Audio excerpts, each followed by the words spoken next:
സ്ത്രീ സുരക്ഷ ഉറപ്പാക്കുന്ന സിനിമാ പോളിസി ആയിരിക്കും സർക്കാർ കൊണ്ടുവരികയെന്ന് മന്ത്രി സജി ചെറിയാൻ. ടെലിവിഷൻ രംഗത്തെ കൂടി പോളിസിയിൽ ഉൾപ്പെടുത്തുമെന്ന് മന്ത്രി. സിനിമാ നയരൂപീകരണത്തിനായി സംസ്ഥാന സർക്കാർ സംഘടിപ്പിച്ച കോൺക്ലേവ് സമാപിച്ചു.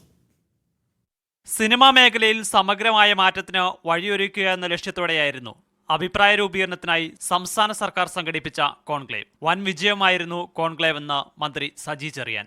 ഈ 2 ദിവസമായി നടന്നതൊരു വിപ്ലവമാണ് കേട്ടോ. കേരളത്തിൽ ചരിത്രത്തിൽ ഇങ്ങനെ നടക്കത്തില്ല, നടക്കാൻ പോകുന്നുമില്ല, നടക്കത്തുമില്ല, ഉറപ്പിച്ചാൽ പറ്റും. കാരണം അത്ര ഈ മേഖലയെക്കുറിച്ച് പരിജ്ഞാനമുള്ളവർ ഈ വേദികളിലെല്ലാം വന്നു. സിനിമാ കോൺക്ലേവിലൂടെ പോളിസി രൂപീകരിക്കുമ്പോൾ തങ്ങൾ നേരത്തെ നൽകിയ റിപ്പോർട്ട് കൂടി പരിഗണിക്കണമെന്ന് സംവിധായകൻ അടൂർ ഗോപാലകൃഷ്ണൻ ആവശ്യപ്പെട്ടു. ഈ സിനിമാ ഇൻഡസ്ട്രിയുമായിട്ട് ബന്ധപ്പെട്ട എല്ലാ വ്യക്തികളെയും എല്ലാ സംഘടനകളെയും ആയിട്ടും കൃത്യമായിട്ട് ബന്ധപ്പെട്ട് തയ്യാറാക്കിയ ഒരു റിപ്പോർട്ട് ഗവൺമെന്റിന് സമർപ്പിച്ചു.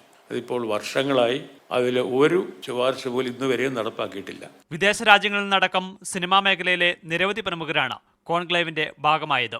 ഉടൻ തന്നെ സിനിമാ നയ രൂപീകരണത്തിലേക്ക് കടക്കാനാണ് സർക്കാരിന്റെ തീരുമാനം. മീഡിയ 1 തിരുവനന്തപുരം.